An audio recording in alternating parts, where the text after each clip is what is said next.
Well, maybe it would make sense to have people go around and introduce themselves. I mean, the guys who are on video can see their identities, but the guys who are on the phone can't. So maybe it makes sense to just sort of go around. So here we have Steve Weimar and Stan Horn. We're both with Chester County Bassmasters, and we've been working with Joe and Anchor on the infrastructure. I go next, Joe? Yeah, I'm Joe Love. I'm the Tidal Bass Program Manager for the department here. So thank you guys for joining. Yeah. I guess I'll jump in. I'm John Henning from Bucksmont Bassmasters in Pennsylvania. Also the Conservation Director for Pennsylvania. Hi guys, Tom Todd here with the River Rats Bassmasters. Mark Gilatosh here with the American Bass Association of Pennsylvania and New Jersey.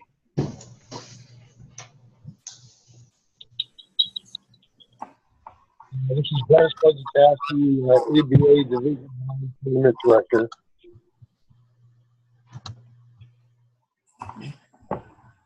Hey, this is Margaret Pruitt with Elk State Park.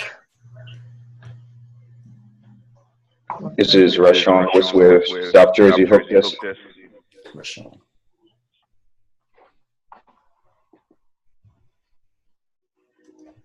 Is that everybody? This is Jay DeVoe with the Bucks County Anglers Club. Glenn Tuckman with Blue Hand Bass Anglers. Frank, Marilyn Dean R.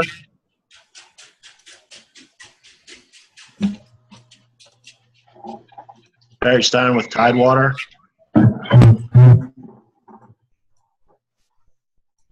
Ryan Anderson with Brandywine Bassmasters.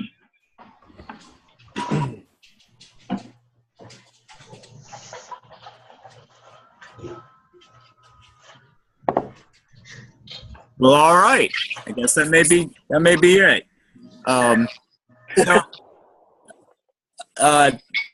This was actually organized because Steve Weimar suggested we do something in the Upper Bay, have a little conversation about what's going on up there. So he and I put together this presentation. And if you guys have any questions moving through it, feel free to holler. Otherwise, I'm just going to go ahead and project this. It's going to be pretty short. I hope to get out of here, within an hour. So, one recommendation I'll make is for the folks who are mostly listening that you put yourself on mute. Those who are on the computers, there's a control in the bottom left of the Zoom screen.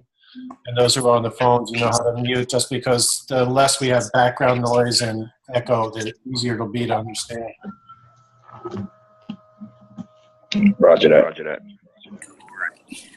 Got it. all right, so I'm going to briefly talk a little bit about our survey, and then I'm going to hand over some of the talk to Steve. We have a survey in the Upper Bay and other rivers of the Chesapeake, and we use boat electrofishing to capture bass. If you're interested, there's a video right here that you can press and see how we're doing it.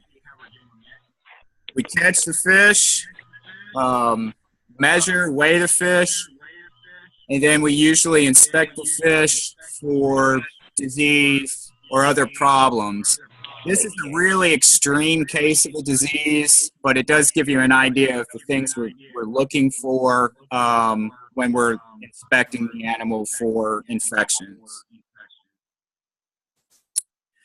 So we look at two primary things in the Upper Bay with respect to the population. We look at the abundance of juveniles, and we look at the abundance of adults. And so this first slide illustrates the change in the abundance of juveniles in the Upper Bay. We're mainly surveying the flats, Susquehanna River, and Northeast River. This graph right here illustrates what our relative abundance is from electrofishing over time. Each year we get an average abundance of juveniles, and we're serving these fish in the fall, usually between September and the beginning of November, like the first week of November. This line here depicts basically what the average is for this time series. And it's kind of a reference point for us because we don't want to go below that line. And as you see, we had a few years here after 2011 when abundance was pretty low. And I want to point that out because we believe that was related to hurricanes and tropical storms that hit the area. And in fact, we saw the same type of pattern on the Potomac River. And largely that's because we lost a lot of grass, which is important cover for juveniles. And in the Upper Bay, we lost about 50% of the grass as I measured it, and a similar percentage down on the Potomac River. But recently, with improvement in grass in the Bay watershed, we're seeing this uptick in the number of juveniles in our survey. So that's good. But it's important here that we had about 3 years of poor reproduction. The adults in the Upper Bay have been trending downward a bit, as you can see. This again is our reference line, and this is the average catch of adults, age 1+ fish over time. And you know, here we're about average up until 2013 when we started to get poor catches, well below our average. And we've been getting that for the past 3 years. You know, those two metrics are gotten from our electrofishing data. We also use tournament director data. You guys are probably aware of that. You look at catch and determine how catch is changing over time. And so catch here is determined by the total number of fish caught in a tournament divided by the angler hours, which is just the number of anglers times the number of hours they were fishing. And we take an average of that catch rate for all tournaments fishing in a year. And in the Upper Bay, that's what these data are. The catch rates here were pretty steady. And these black dots represent those catch rates during the 12-inch season.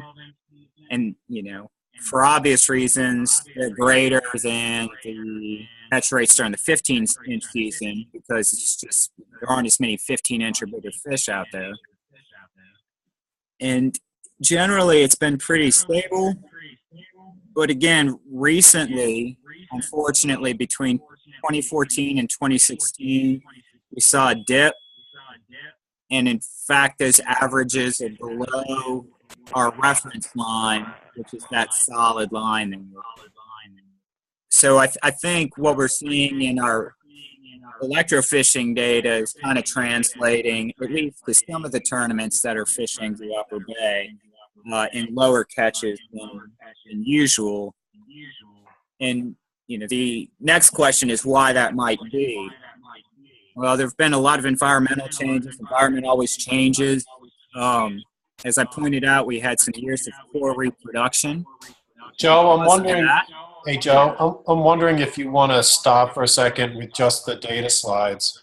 Okay. See if anybody has any questions about that data. Sure. Does anyone have any? One. There you go. Yeah, you're there. I have a question, Joe. Sure.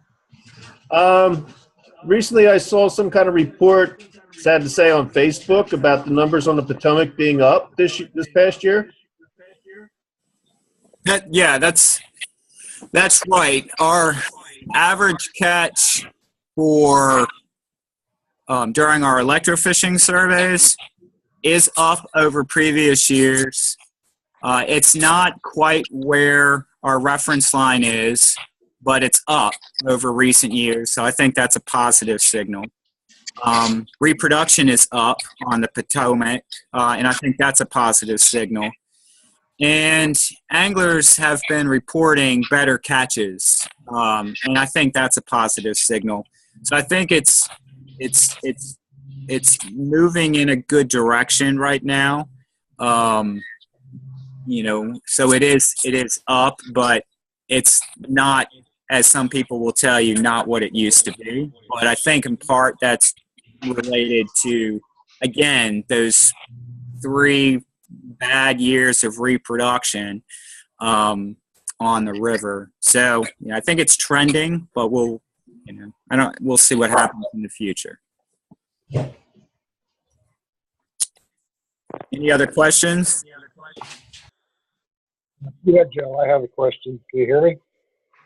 Yep. Yes, sir. Yeah, I'm a computer guy, and I'm looking at this, and to me, it looks like a statistical nightmare. How do you know that your numbers aren't affected by outside influences, like perhaps more tournaments being held in different areas, or taking fish back to areas you may not expect, that would, in my mind, greatly influence the numbers? I mean, do you have like a standard deviation value in mind, or an error value in mind for these charts? Okay, good. I think I heard your question. So I'm going to answer it, and if I don't hit it, let me know. Okay. We do have each one of these averages here, each one of these dots represent about 30 to 40 sites that were randomly picked in the Upper Bay. And about 2/3 of those sites are really good bass habitat. About 1/3 of them are considered less good. So they may be areas with poor grasses or few grasses. We take that average and plot it for each year. Now, this line here, this average, was generated actually from percentiles of these catch data. Because there's noise from year to year due to some of that sampling variance, right? For example, if you look at just 1999 and 2000 and you saw this, some people might just get alarmed and say shut down the fishery. But we know that that's not true, because there's noise in the data, because sometimes climate patterns affect fish distribution. So the way that we manage that is by generating a reference point, or in this case, a reference line that is based on variance within that full data set, and in this case, a 10-year baseline. So we have a 10-year baseline of catch information, get percentiles, and this line represents the 25th percentile. So it's actually on the lower end of where this fishery used to be. And so when we go below that line in terms of average, we comment on it and saying, well, it's below average for the reference data set. So we don't fit a mathematical model to this, although I've done it, but we don't fit a model to it like a linear model or an exponential decay model and say, okay, well, this is how much it's changing. That's a pretty sophisticated way of looking at the fishery. This reference line with benchmarks is not as statistically rigorous as one of those as fitting a model, but I think what it does is it does allow us to more simply convey a message and manage the fishery based upon a reference point, which is managerially pretty easy.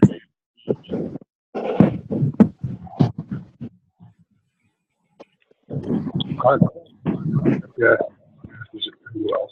And let me say thanks. You guys do a great job. Thank you. Oh, thank you. Are there any other questions?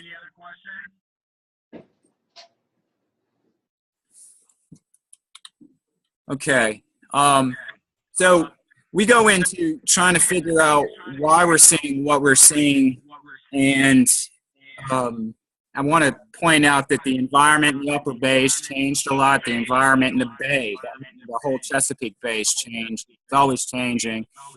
We had some years of poor reproduction that we believe is tied to a loss in grasses following some tropical storms.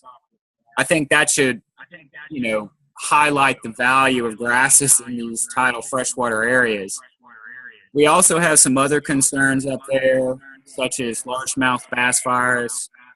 It's been in the bay for a long time now, and the bass probably have built up antibodies to this virus, but it is still up there, and it can complicate things. We have other habitat issues. For example, invasive species. We now have flatheads up there, which are more in our smallmouth bass areas. And then we have snakeheads now. It's just some new things creeping up. And because the environment's changed, and constantly changing, because we're having to deal with these at least 3 or 4 years of reproduction, we've had to basically take it on ourselves as, responsible stewards of this fishery to do what we can. And, one of those things is not, it's hard to fix the environment, but there are some things that we can do. And some of the things that we can do is stock. It's not a 100% fix, and it's not even close to 100% fix, but it's something that we can do. So we are stocking some young bass in the Upper Bay. Some people have complained about illegal harvest, so we stepped up with NRP to ask them to enforce the existing regulations. And this year, we will be conducting a creel survey in the Upper Bay and in the Potomac to determine what the level of harvest is for bass and determine if that level has actually gone up or not. We are encouraging the general public to harvest invasive species. I think that message is getting out there, and that's a good thing. But there are a couple of things that we've asked tournaments to do, and those are the things that I thought maybe we'd focus on tonight. They include voluntary best management practices and some permit conditions, which you guys are probably familiar with if you've had a tournament last year. We have, in terms of voluntary best management practices, last year we created a new video using some folks from BASS and some folks on our, who the department works with and is part of the industry. And this video helps convey some best management practices, handling techniques for tournament anglers. It'd be great. I mean, most of the directors know this stuff, but sometimes the anglers are new to the sport. And so it'd be great if, directors could share these videos with their anglers. They are online, and they may be going on BASS's website, as well as I believe they are on Boat US website already. As part of the permitting process, we asked directors to select some of these best management practices that they may opt into. A lot of these were suggested by people who fish tournaments, essentially. They sit at the table with us, and they've been edited since, in fact, they've even been put online. Most directors have voluntarily implemented some of these. Only 24% of the groups did not. I think one of the easiest ones to implement is simply providing some handling tips to anglers. And most directors did that. And those handling tips are like keeping bass alive or some other information online that folks need.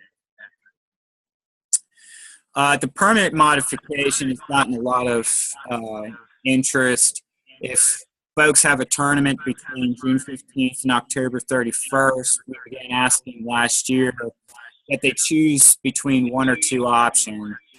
The first option, the first choice was to have a 5-fish possession with 12-inch minimum. Only one of those fish could be 15 inches or bigger between June 16th and October 31st, unless the director chose option 2, which is what, in fact, I believe all directors I've spoken with have chosen.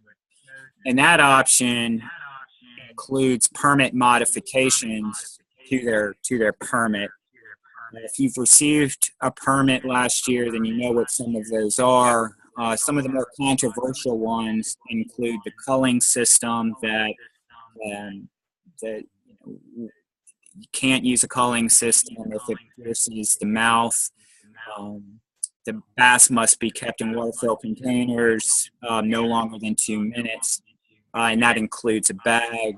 And that tournament participant should ensure that bass are recuperated before their release. You know, there are some problems here, and we heard what they were, that this puts all the accountability on the shoulder of the directors, not on the anglers. It doesn't apply to all tournaments. It only applies to the ones that are permitted by Maryland. And it doesn't, and there's nothing here that applies to harvesters or guides who possess bass. So it's definitely an imperfect way of managing the fishery. But what it has done. Quick question. Yeah, go ahead. Yeah, this is Rushan with South Jersey Hook. This. When it comes to the setup that Anchor Marine has, were there any talks with possibly doing it with other marinas like Charlestown or some of the other areas? I know last year, before this kind of went into effect, we tested it out amongst our club with our own holding tanks and oxygenated systems and everything. But are there any plans for possibly other marinas to somewhat implement what Anchor Marine has already done? Yeah, I'm actually. I'll turn this over to Steve a little bit. We've talked a little bit at Tidings, and we've talked about Elk Neck, which I'll mention too. But Steve really spearheaded what happened at Anchor, so I'm going to turn this over. Maybe he can provide some context of what actually happened at Anchor, and then how that might be applied in other areas. Okay, great.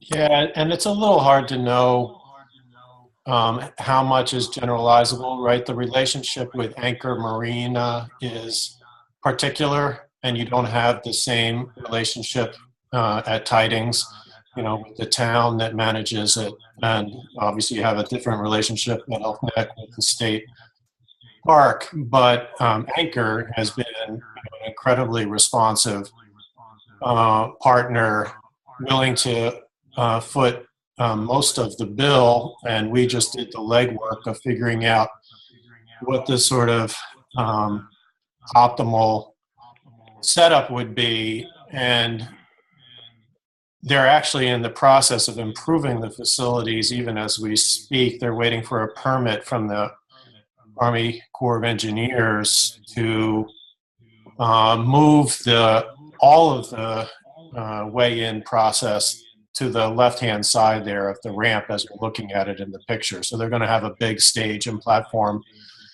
with a canopy covering and protecting part of it built in and whatnot.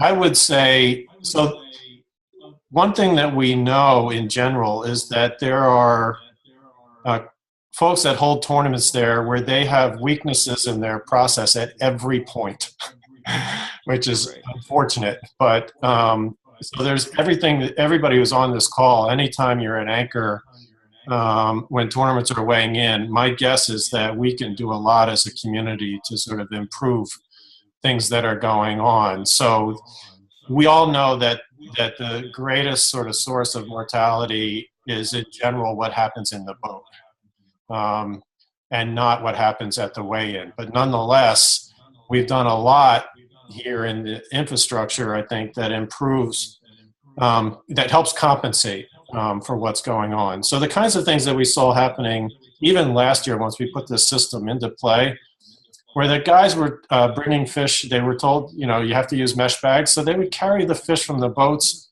in the mesh bags without a water bag from the boat to the weigh-in in just mesh bags alone, for instance. Wow. And then they would get to the tubs. Some clubs would get to the tubs that were aerated, waiting in line for weighing, and they would stick their water bags into the tub so that there was no exchange of water instead of sticking just the mesh bag in.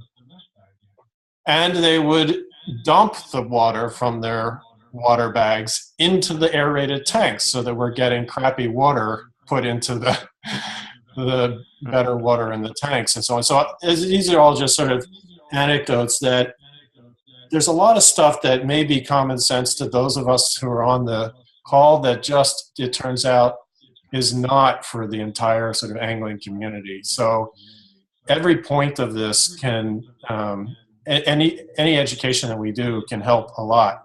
The biggest wins, I feel, in terms of the fish care were the oxygenated recuperation tank and the chute for release. So obviously a lot of tournaments are going out of anchor, and there's a fair amount, it's low level, but fish mortality, especially in the heat of the summer. And when we started using this oxygenated tank last year, they were not seeing any dead fish. They reported at anchor that they were not seeing any dead fish after the tournaments. And we had some very obvious cases where fish were, for all intents and purposes, looked like they were dead. Even their eye color had started to change and so on.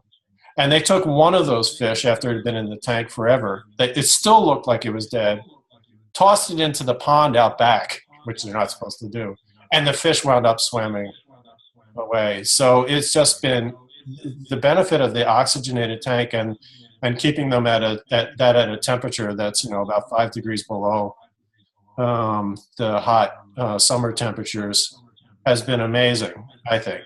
The other thing that's been pretty neat is the chute, so that they're released right along wall there with a deep water channel right there, and they're not stuck in the marina in the same way, and they didn't, you know, it used to be that you could go hang out and fish on the rocks across the way at the park and catch, you know, reliably a lot of released fish, and that was much less true last year. People, you know, did not have the same sort of released fish catch rate over there. So I think that the tube release, in terms of both the health of the fish not just being dropped from a high height, but also being put right into a really good protected spot that has direct line out of the no wake zone, has been a huge benefit as well. So, you know, as we look at what we can do at some of these other locations, those are the two pieces that mean the most, have meant the most for us. Not that the aerated tanks aren't helpful. But, you know, Anchor, again, has been really good about taking on basically the extra work for this. One of the things that's important for all of us as tournament directors to know is that there are pieces of work that we need to do and can do when we have tournaments there that make a big difference in terms of the sustainability of this. Helping them set up the canopies. You know, Freddie and Kay just, you know, they're directing traffic at the beginning of the day. They can't do everything, and helping, you know, set up the canopies is an easy and quick thing that we can do. Now that may change, may not need that once they get the permanent canopy in place. They get the tub set up, they get all the aeration going. Freddie now knows how to operate all of the oxygenation equipment and monitor it with a meter and so on. So they pretty much are taking care of all that. But then we need on the back end to make sure that people are putting the fish into the oxygenated tank, and we need to help with the release. Freddie and Kay are not going to sit there scooping out all of our fish. That's not, you know, a good a bit of work for them to be doing with the traffic at the end of the day. That's something that tournaments need to do. So I ask everybody to go and read the anchor. There's a link in Joe's presentation, and you can find it online. The guidelines for the use of anchor, which help us all know what we can do to help out here. They do charge a nominal fee of $2 a boat, and it scales depending on the size of the tournament. But I don't know if everybody on the phone and the call knows that Freddie and Kay and the other folks there don't get paid by Anchor to do the work they're doing. They rely on tips, among other things. And actually, I think this additional money does go to them to help, pay for their time there. So for me, there's no question that it's worth doing to support what they're doing for us with this. So why don't I stop there for a second and ask if there are any questions about the setup there. Probably we don't need to go into the sort of technical details of the equipment, but again, we use stuff from Keep Alive and other places. It's just straightforward, easily available oxygenation equipment. They don't keep their own mesh bags at Anchor tournament. We as clubs have to bring our own. So that's the one piece of equipment that tournaments need to supply. But I'll stop. Who's in charge of? Yeah. Who's in charge of the staggering of each club launching? Is it still Anchor? Because yes, last year we ran into that. So they will notify the clubs that are scheduled that day what times or what recommended times they should launch. Yeah, and they're still the case this year. Yeah, and they're even more sort of conscious of that this year. But one thing that happens that's really hard for Anchor is that the small tournaments, the guys I guess who aren't under permit or just are used to just showing up there, keep doing that without letting Anchor know. And it's hard for Anchor to be well prepared. So that's another thing that we can all do is encourage the clubs that we know, even the small ones, to contact Anchor and let them know what the tournament schedule is for the year and when you're going to be there in advance. Well, I will say that last year we were contacted, at least 2 or 3 days before one of our tournaments, and being that we submitted our permit requests early, we had first dibs. But going forward, I just didn't know for 2017 how that was going to be handled, because with this new permitting process, you guys pretty much received some of them in December, and pretty much it was like kind of first come first serve. Yeah. But going forward this year, I just didn't know how it was going to be kind of regulated, or is it really still on Anchor to kind of for them to call the directors and say, hey guys, we know that you want to fish from 6 to 2, but we have you penciled in to launch at 5:30. The next club to say launch at 6 o'clock, and the other one to launch at 6:30, and that also changes the time coming back in. So it's really, I guess the onus is kind of still on the tournament directors working with Anchor Marine. Yeah, it is, and this is not it. This is all Anchor, and I mean Joe and DNR have been great supports, right? They provided the big tank that we're using for oxygenation. They provided the expensive meter that we're using, and lots of help. But in the end, this is not a process and a setup that's regulated by DNR. This is all about us. We're doing something that DNR can then sort of approve and say, yes, what you've done makes you a prime site for tournament activity and an approved one, but it doesn't Anchor, the DNR does not determine anything or manage anything about what happens here. So it is between us, and again, Freddie and Kay and the folks that work there are not set up for managing really tournaments at this level. So we do have to help them figure out how to do that. I agree. Thank you. Yeah, that makes sense, definitely.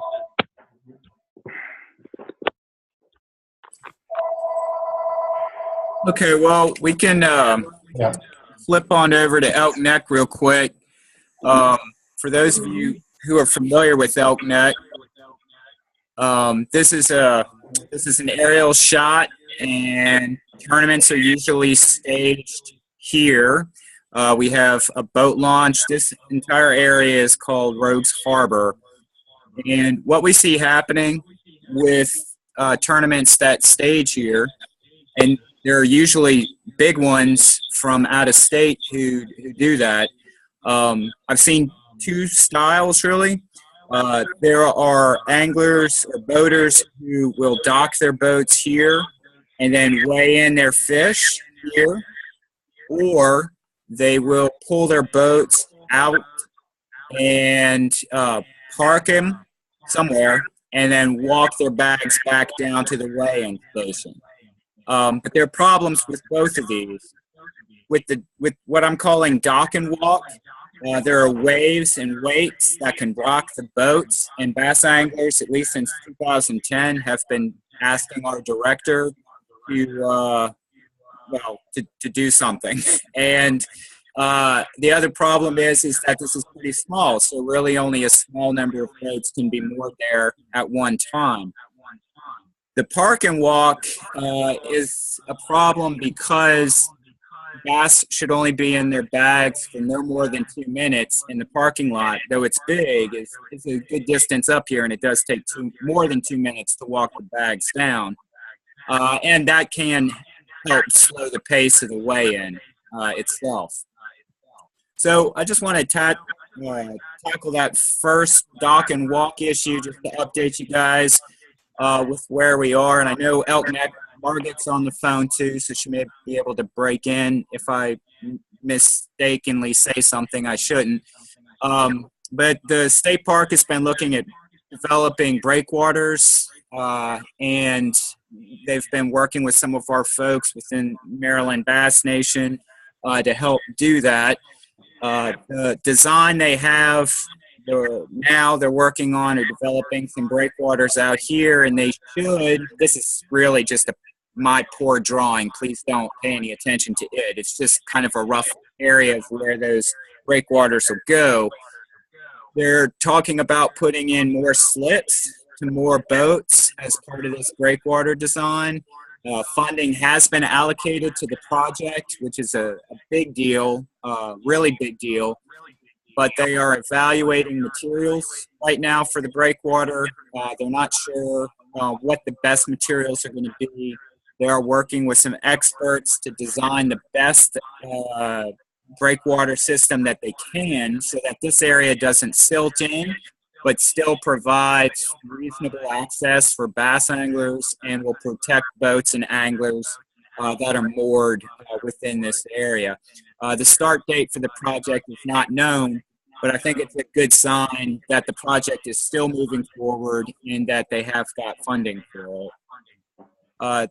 The park and walk is an issue in part because the boats and boat trailers, boaters are not allowed to park in this area.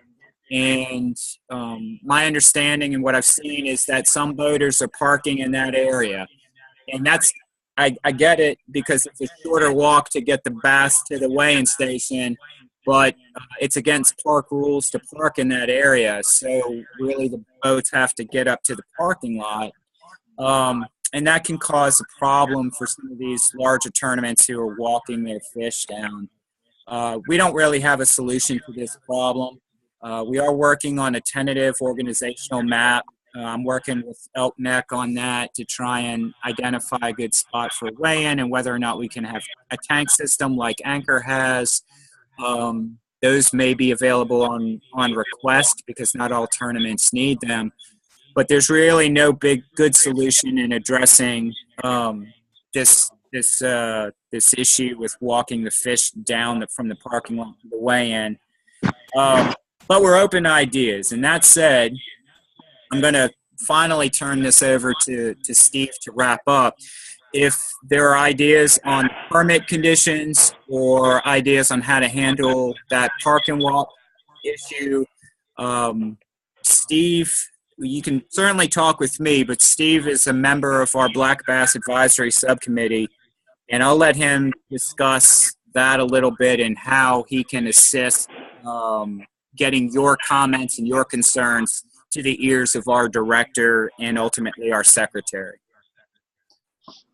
Yeah, my guess is that many of the folks on here know about the formation of this subcommittee, which was really in response to the sort of angling community speaking up once the guidelines were proposed last year. And we all realized, I think, I don't mean to speak for Joe, but I think everybody involved realized that we could improve the sort of process of communication and input, and this is one vehicle for doing that. I was not involved in the formation. I guess DNR formed the subcommittee, and Joe, if there are questions about the sort of criteria that were used and so on, people can direct them to Joe. Everybody knows that there's sort of controversy around the makeup of such a committee and the extent, the number of guides that are present and the sort of split between Potomac folks and Upper Bay and so on. And all of those things are reasonable questions, and everybody involved, I think, really does try to do as good a job as they can in thinking about that. I don't know actually what the precise number is of, so we have 12 people now, Joe. There were 13 and now there are 12, and of those I know there are at least 4 of us, maybe 5, who are really only tournament anglers. Well, we actually put that online because I knew that was going to be somewhat controversial. And so we have the list of members actually identified by whether they're a guide or a tournament director. I kind of believe that everyone is, interested in bass conservation, but for the purposes of, transparency here, we have 1, 2, 3, 4, 5 guides, and then 1, 2, 3, 4. I'm counting Scott both ways.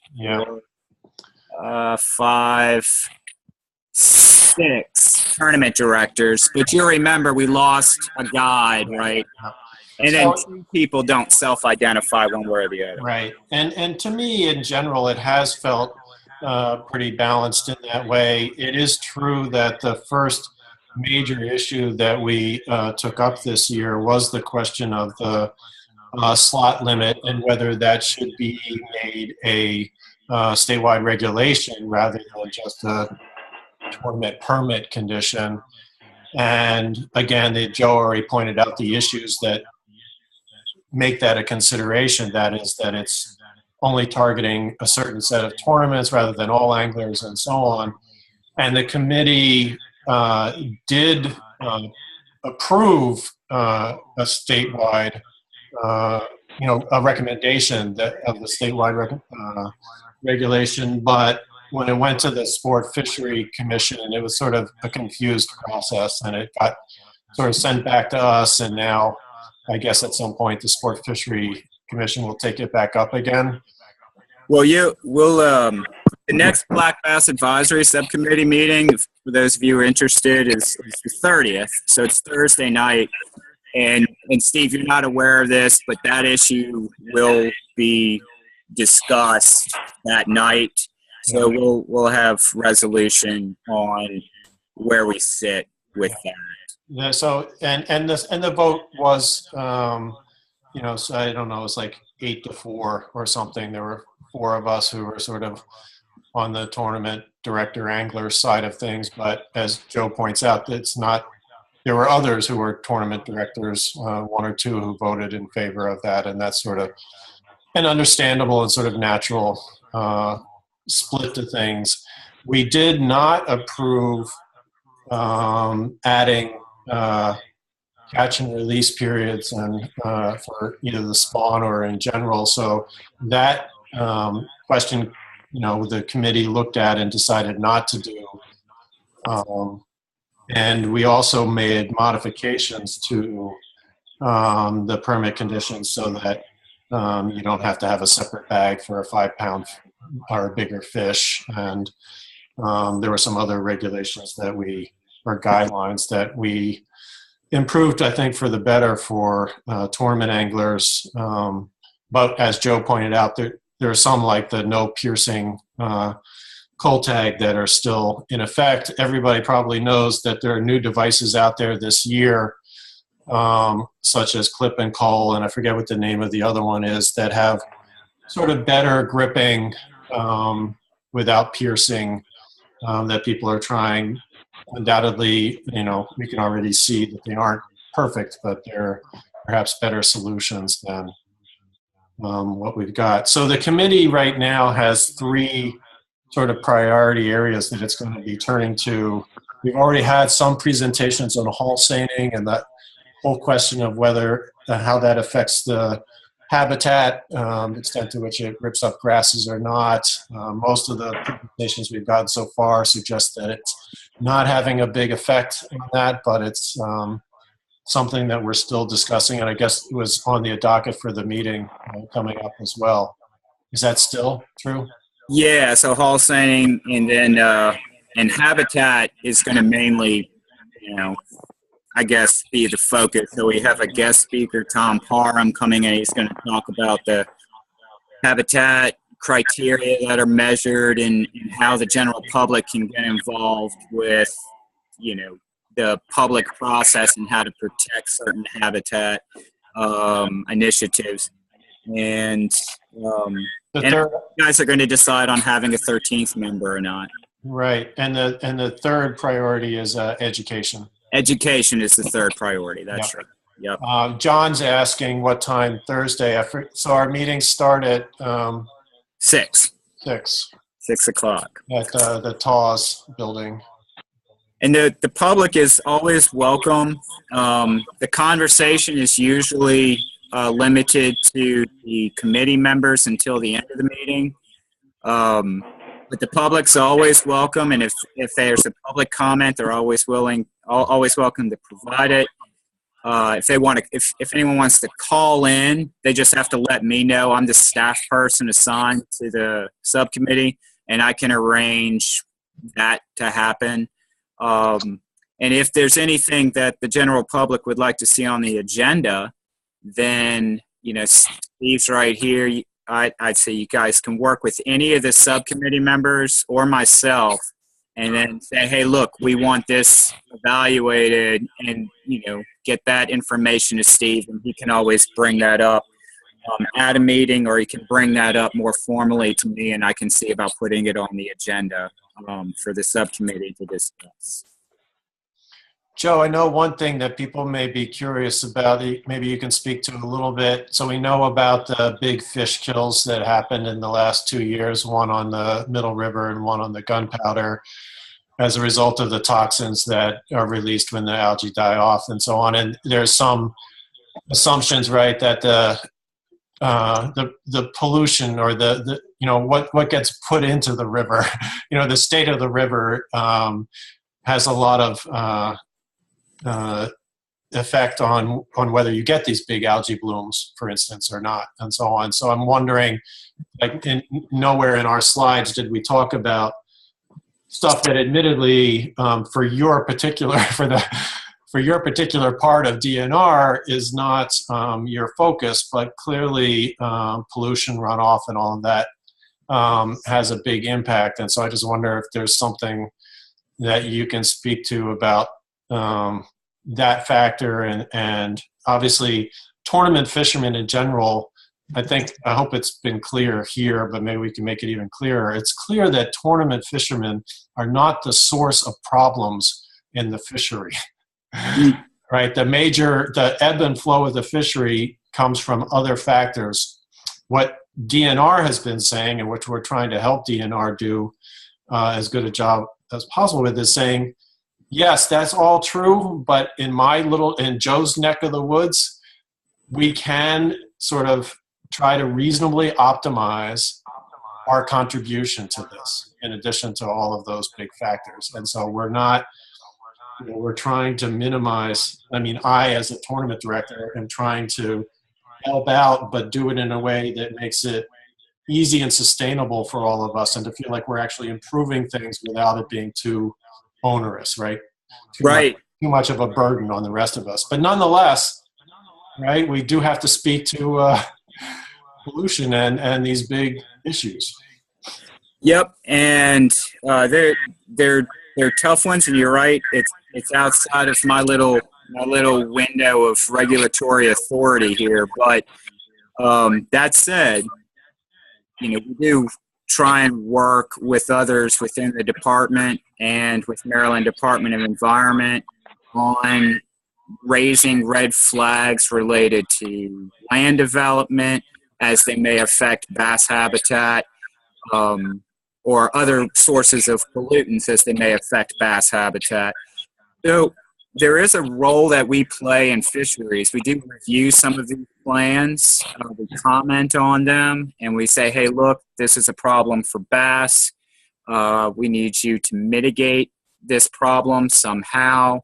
On some occasions, like what happened with the coal ash issue on the Potomac, we were able to elevate that to the level of the governor, and we got the governor to sign a letter and send it over to Virginia. So at least we got on record on our role or our concerns with the release of some pollutants in the Potomac.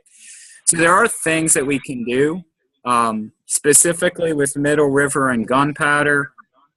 There are nutrients that get pumped into the bay. It's happened for a while now. I know that not all areas of the bay are in bad shape. Some areas are actually in better shape. Middle River and gunpowder is a challenging system because of how many people live in that watershed.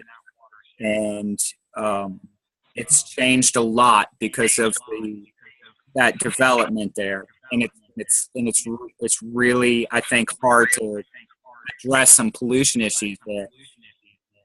That said, there are some things that we can do. We can educate the public on ways of keeping fertilizers better on their lawns rather than getting in the water. We can talk to folks like Martin Airport about ways of reducing pollutants to the upper middle. And in terms of this specifically with the fish kill, we can't go in and remove carlidinium, which is what caused the fish kill. I mean, that's actually a worldwide distributed organism, species, and it's probably elsewhere within the Chesapeake Bay. It's actually what caused all the Pfisteria kills in the bay.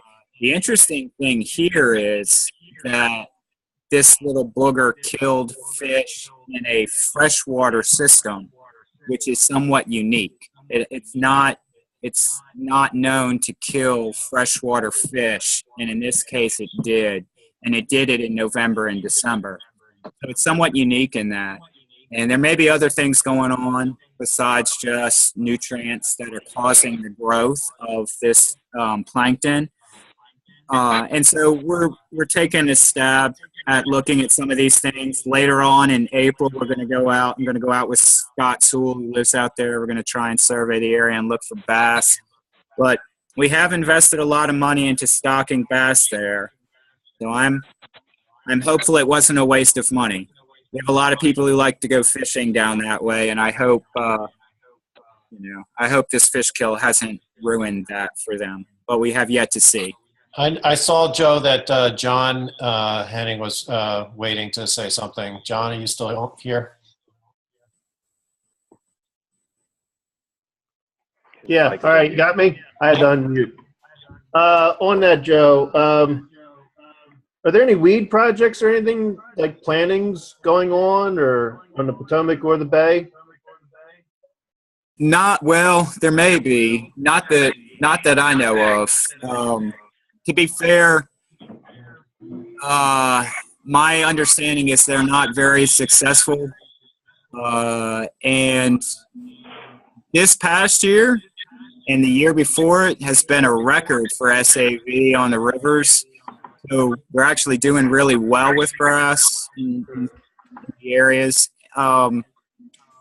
In Middle and Gunpowder, I was out there. I saw a good bit of grass growth, and that's kind of what I heard. In fact, I've even heard some people say what we need to do is go out there and kill grass because it's affecting their crops, we are not going to do that. But, I think it's done pretty well. Now, on the Potomac, there was an area where the grasses disappeared and didn't come back. And one of the ways that we help to mitigate that is by putting reef balls into that area. That was kind of a substitute for the grass. It's an imperfect substitute because it's non-natural, it's artificial, but it was something. But if I'm not opposed to considering other reef designs. I think that would be more productive than trying to plant grass. But identifying those areas where the reefs would benefit, that would be key, figuring out where those areas are. One comment that was made on the side here by Nick with some discussion was that some folks have taken to buying the little aerators that you can stick in your bags, in your water bags. It does make, my impression is that it does make a little bit of a difference. I actually saw someone who had one hooked up to oxygen. That makes a huge difference. So oxygen is just, there are some boats now that are coming with, or you can easily add the oxygen system to your live well system, and that makes a huge difference. But I think also, in hot weather and modest conditions, even the aerators can make a little bit of a difference. Oh yeah, with the Paralyzed Vets of America tour, they have a tournament at Smallwood, and it's a parking lot weigh-in, so it's a little bit more of a challenge. Because Steve, you hit the nail on the head when you mentioned that a lot of what happens with bass happens on the boat. And one thing we've tried to do is put aerators in the live wells of the boats that come out of the water, because they all go to they're all trailered on the parking lot, and they sit on the parking lot until the fish get weighed in. So they're in that live well for a while. And so one of the things we've been doing is using aerators. And I've noticed it's a much better system now. It's not perfect. I think you're right. Adding just oxygen would be really useful, but that tournament's in June, so it can be pretty warm for these guys and for the fish. And these aerators, I tell you, for the past 2 or 3 years we've been using them, they've actually been doing pretty well. We've seen a reduction in the number of bass that die. So during that tournament, so that's, I think you're right. I think it's useful. Yeah, and there are, as Nick points out in his sidebar, and as we know, there are some that are better than others. There are some diffusers that just, they put out the smaller bubbles, the system puts out, a higher volume and so on. And it really it's one of those things that does make a difference, the sort of quality of what, of the equipment that you're using. Unfortunately, dollars attached to it. I didn't know if there were other questions as we get towards the end here. Can you state again where you get the mesh bags regarding the weigh-in and anchor? Yeah, so right now the clubs provide them. You have to bring them yourself. So and where do we get them at? Oh, so we buy from Tackle Warehouse. We have the Just Keeper mesh bags, and it's what's important obviously is that, again, depending on what tournament you're running. But when we run our opens, we're trying. We have a very high standard for ourselves in terms of the organization and the caliber of the sort of weigh-in process. So everybody has to use our bags so that everything is, there's no leak in the water bags, and we can manage the pace of things at the tanks, and the mesh bags are all the same size, exact same bags, same weight, and so on. So depending on, what you're trying to do, having a set of bags that you standardize on can be a big help. And, it does matter how many bags you have, because you can, even with the 2 air-weighted tubs, you can quickly sort of fill up the capacity there, a number of people that that can be standing with their bags in the tugboat. Most of us, I suspect, are not running tournaments that are going to push that limit. Thank you. Yep.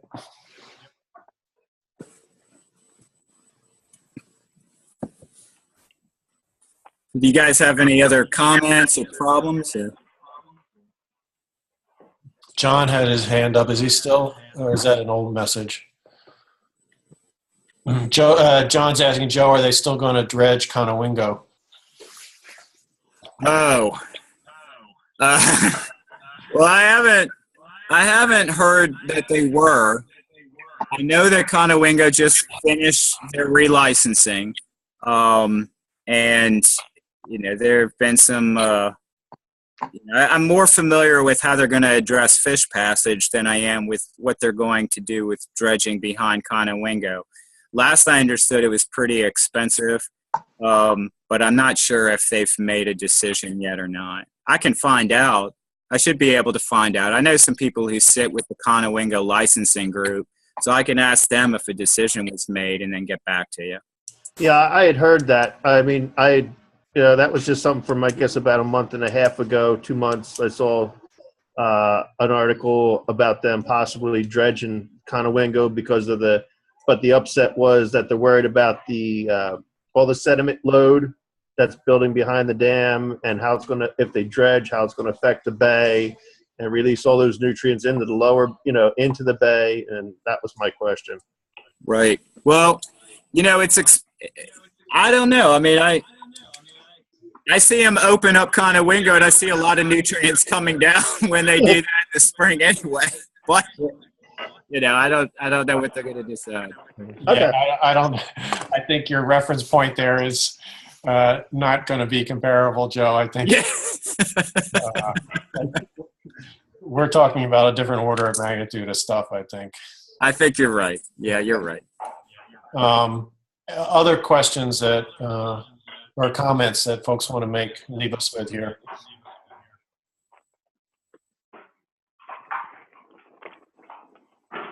Joe, Dennis Budzatowski from ABA Division 9 again.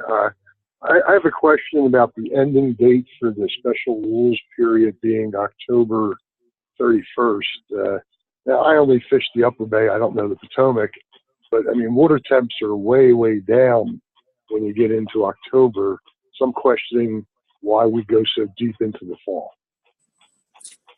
Yeah, that's a good question.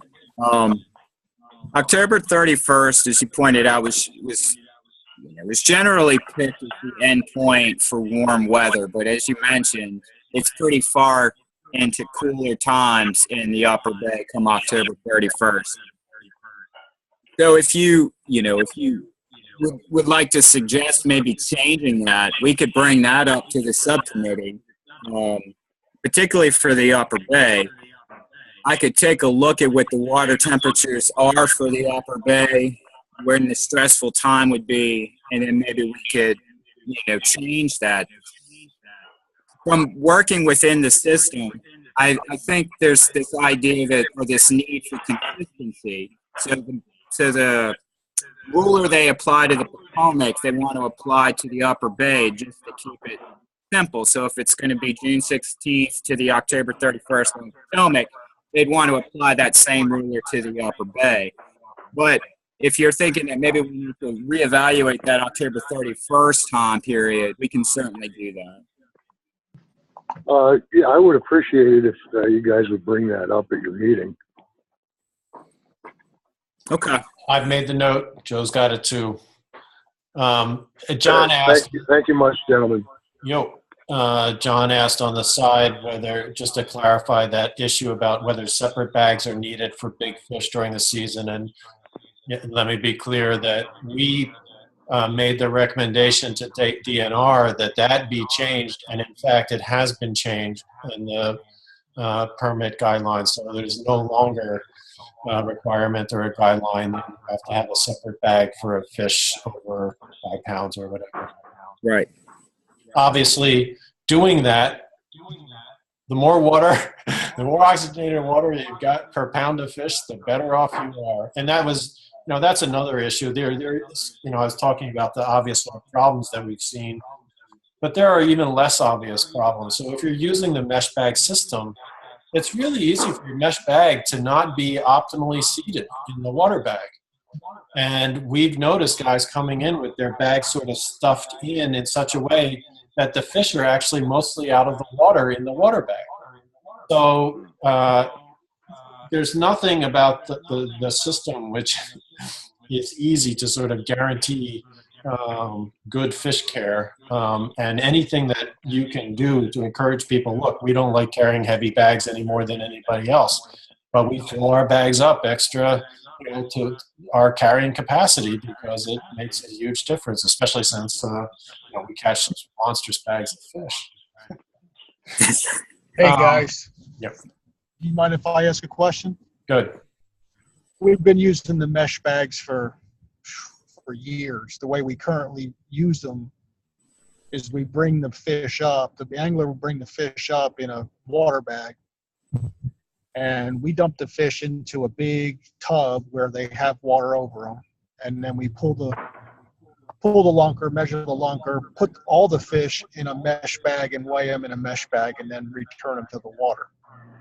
Is that approved by you guys, or is there a better way to do it? Do you want us to have the mesh bag in the water bag at all times? No, the mesh bag system is not mandatory, and it's only a recommendation of process. And the process you guys are using is a great process. The problem for many tournaments, ours included, is that it's hard to manage the weighing and the counting and the tracking of the fish in a way that everybody has confidence that the fish that you've put into this thing or the fish that you're taking out and weighing and so on. And it's just also for us, it's a speed issue. So for the bigger tournaments, that process can take longer. I'm sure you guys have gotten good at it, and maybe it doesn't take any longer. Because you do have to, as you said, inspect the fish and pull out the lunkers to weigh them and so on. So you're not saving a lot of time with the mesh bag system. So that's probably too long an answer to saying what you guys are doing is great if it works for you and your anglers.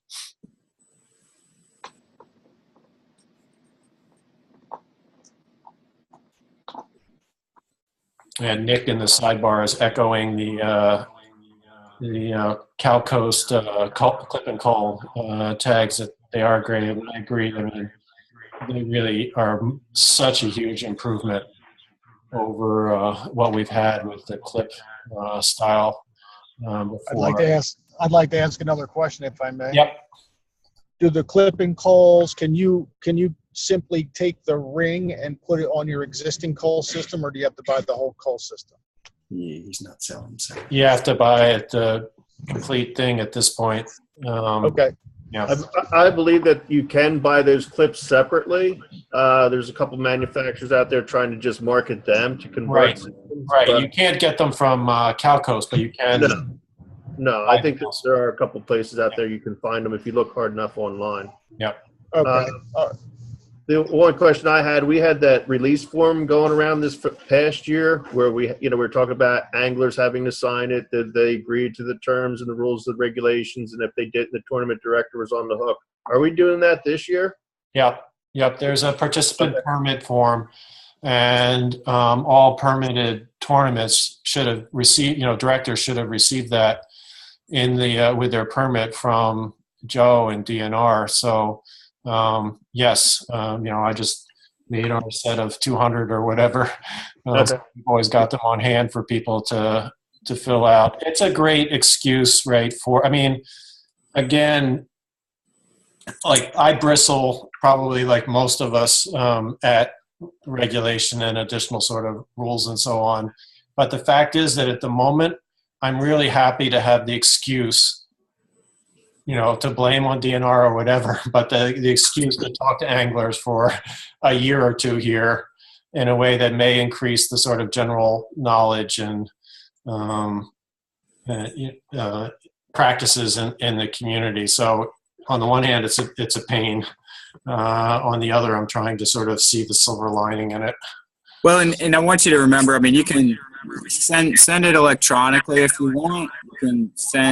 You can just put it on your website and require the anglers to download it. There doesn't have to be a printed copy.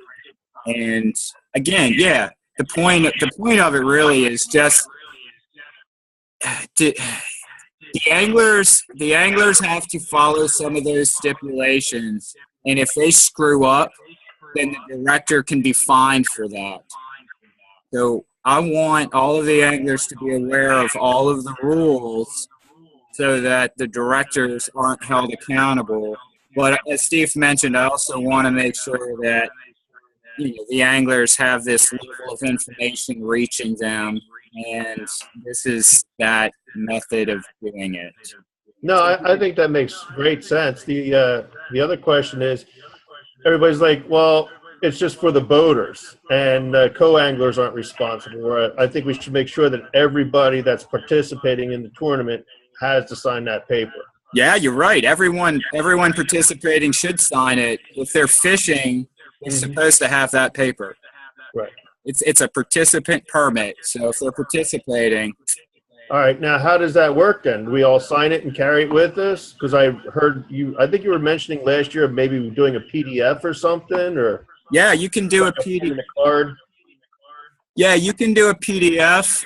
In fact, it's sent as a PDF, and if you wanted to put it online or email it, and someone has a smartphone, right? I can bring up PDFs on my smartphone. That's how I carry my insurance card with me, car insurance, right?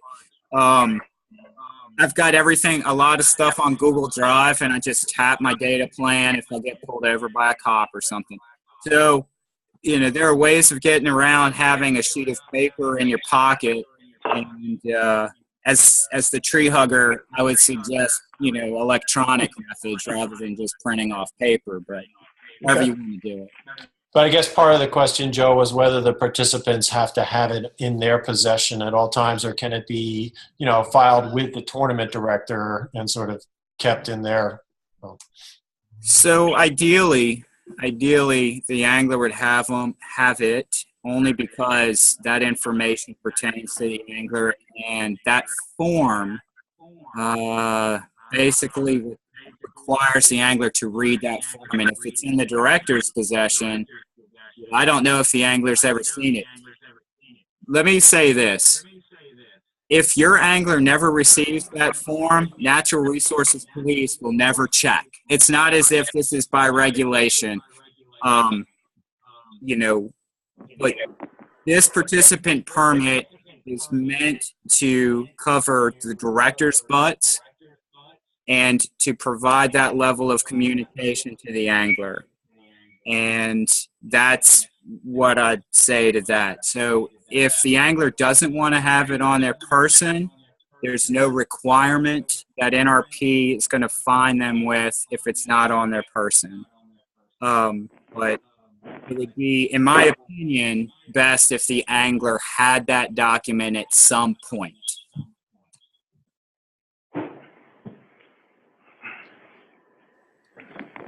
How are we doing? Any other? Go ahead.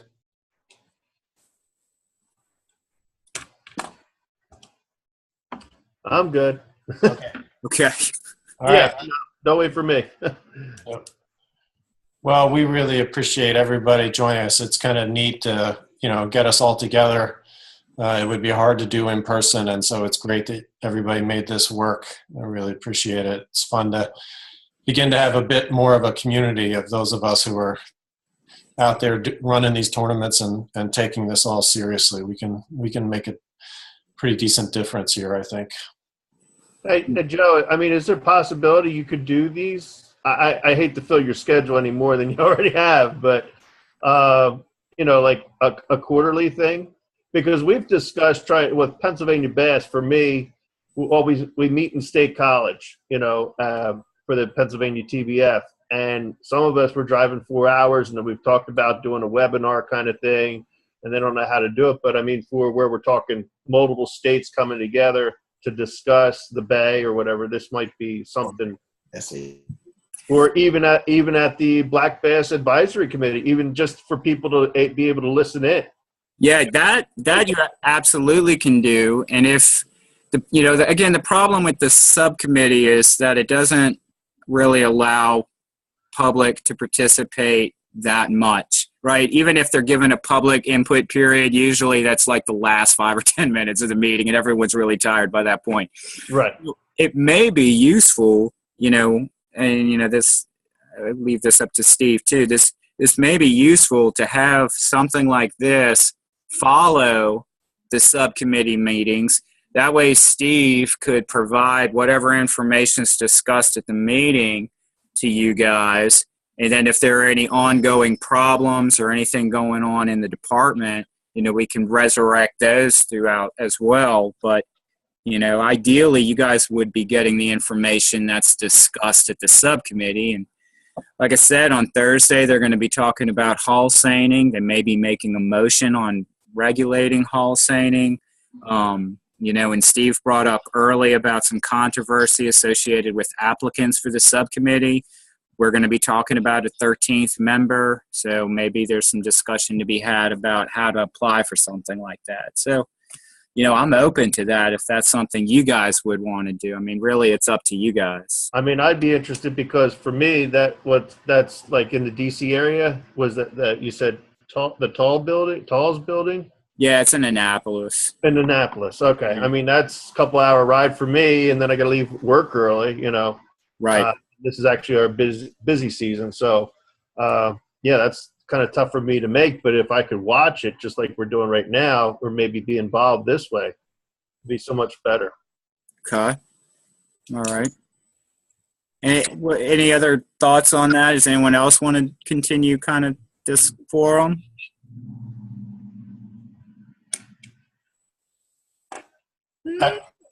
I can see Rashawn agreeing with John on the side. So, Okay. Yeah, I can tell you that this format is the right format, and you're recording this, right? Yeah. Well, there's really no reason why they couldn't be archived somewhere, correct? That's correct. And we all, as tournament directors, could reach out to our brethren out there and maybe expand the word a little bit and get some of these best practices consistent. Yep. That'd be fine with me. I mean, I'm going to share, as soon as I get a hold of it, I'm going to share this with my whole crew. So. All right. Well, we can talk about doing it again. Our subcommittee's meeting quarterly. They meet 4 times a year. So maybe we can try and meet some consistency with them. They also meet consistently with our Sport Fisheries Advisory Commission, who meet quarterly. So there may be some information we bring out of them. And Steve, I don't know if you mentioned it, but I want to say how important this subcommittee is. We used to have a roundtable. The roundtable was not a formal group. It was just a participant. I loved it because it was public input. But this subcommittee is a formalized group that allows communication directly to our Sport Fisheries Advisory Commission and then to our secretary of the department. So more important than ever, black bass, and not every fishery has this opportunity. I think they have this for black bass, they have it for oysters, they have it for blue crabs. This is the opportunity, black bass, which is a hugely important fishery in the state, to communicate directly to the people in charge of making decisions for the agency. So hugely important, and the information that they discuss, I think, is very important too. So if you guys want to stay abreast of that, having these kinds of meetings is one way to do that. Hey, Joe. Yes, sir. In one of your emails to me the other week, I don't know if you can see it. Maybe not. Nah, it's glary. All right, yeah. What is it? Write up keeping bass alive, and it showed the water temperature thing. I thought that was really good. I didn't see that in your little presentation. Well, no. It explains, what happens when the fish get hot and what to do or whatever. So. We have a lot of information online. Thanks for that feedback, by the way. some people thought the cartoonies were a little childish, but I kind of like emojis. You know, that information actually came about from some additional study that was done down at Mississippi State by the co-authors of Keeping Bass Alive. And I basically just took their results, put it into more of a user-friendly context, passed it through him and his grad student, and we worked out this as a tool for hopefully improving live well maintenance. And, you know, however it can get out, hopefully it can get out to everyone. But it was sent out to tournament directors, and it's online. But the problem is we don't have a direct line really to tournament anglers. So Right. on some level, I kind of look at the directors as the opportunity for disseminating that out. You know, So can I spread that? hell yeah, yes, Okay. please, yeah, that's right. I'll be putting a lot of this information up on the Bass Federation for PA Okay. conservation. So I just wanted to ask about that. Yeah, thank you. And as usual, if you guys have any questions or, you know, suggested studies, things that you would like the state to look into, we are looking into cull clipping, by the way.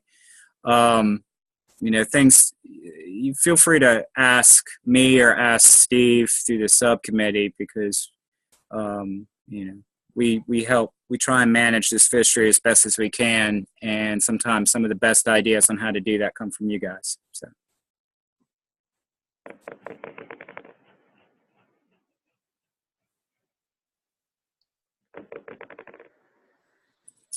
All right. All right. If there aren't any other questions, let's go out. Let's go home. Good job, Joe. Thanks a lot, everybody. Thank you. Take care, Appreciate it. guys. Thanks, Steve. Thanks, Todd. Bye. Thanks.